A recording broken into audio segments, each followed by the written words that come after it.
Y'all, your girl has been booked and busy, but I'm bringing in the recipes. I'm gonna drop like 4 videos tonight just for y'all, okay? Let's get into this Valentine's Day recipe. I hope everyone enjoyed their Valentine's Day. And even if you didn't, you can make this meal another day. You know what I'm saying? It don't have to just be for Valentine's. But let's get into the salmon bite recipe. So I made some hot honey salmon bites quick and easy. I started off with some fresh salmon. I did remove the skin because I didn't get the skin removed at the store. Trigger warning. Yes, I did clean my salmon off. I typically squeeze in some lemon juice, like a cap full of vinegar and some cold water. Now, I was making regular salmon as well in the oven, and then I was making salmon bites. So that's why y'all see me chop them up the way that I did. I used some garlic and herb seasoning, some onion and some garlic powder, a packet of sazon, which is probably like a tablespoon, and then I mixed it all in. You want to be gentle when you're mixing fresh salmon because it does break apart easily. So for your salmon bites, you do want to cut them bigger, like an inch thick, because the smaller that you cut them, the more that they will break apart.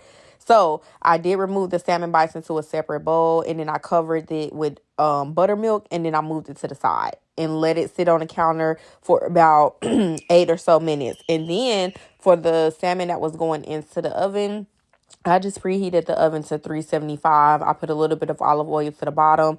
I added a tablespoon of butter on every other piece of salmon, and then I put it in the oven along with some asparagus. I will show that recipe later. In a Ziploc bag, I added some all-purpose flour, that fish fry, like seasoning, flour mixture, whatever, breading. It goes so good with salmon bite, y'all. Y'all need to try that. And then I removed the salmon bites from the buttermilk, and then I shook it up real good. Went ahead and preheated my oil. Now, my oil, I was frying some chicken for my daughter, so I did use that same oil. But obviously, you can start off with some fresh oil. But nonetheless, this oil was clean. I literally just fried chicken in it. I was just showing y'all because people be like, oh my God. But anyway, you want to cook your salmon bites for about a total of like, it don't take long, y'all. I want to say like 6 minutes. Just watch them, continue to flip them.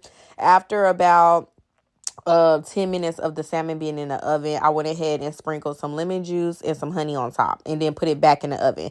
Now, back to the salmon bites. I went ahead and added a tablespoon of butter to a pan, a saucepan, because you're making some sauce. I sprinkled in a whole lemon, but I forgot to remove the seeds, so that was me removing the seeds.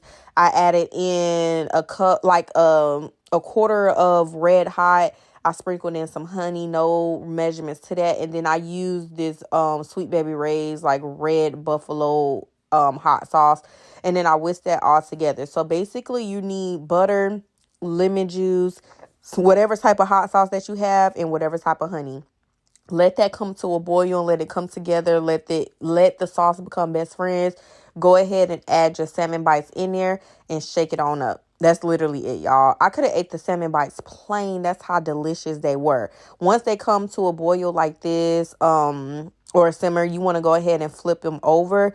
Do not let your sauce burn, okay? Make sure you are steadily watching this. It does not take long for your sauce to be coated on there. It should start to become thick. And baby, when I tell you these were the best, juiciest, flavorful salmon bites I've ever had, look at that. Voila. Super quick and easy, y'all. I paired this with like lobster tails, some salmon, asparagus, mashed potatoes. Yeah, enjoy this recipe.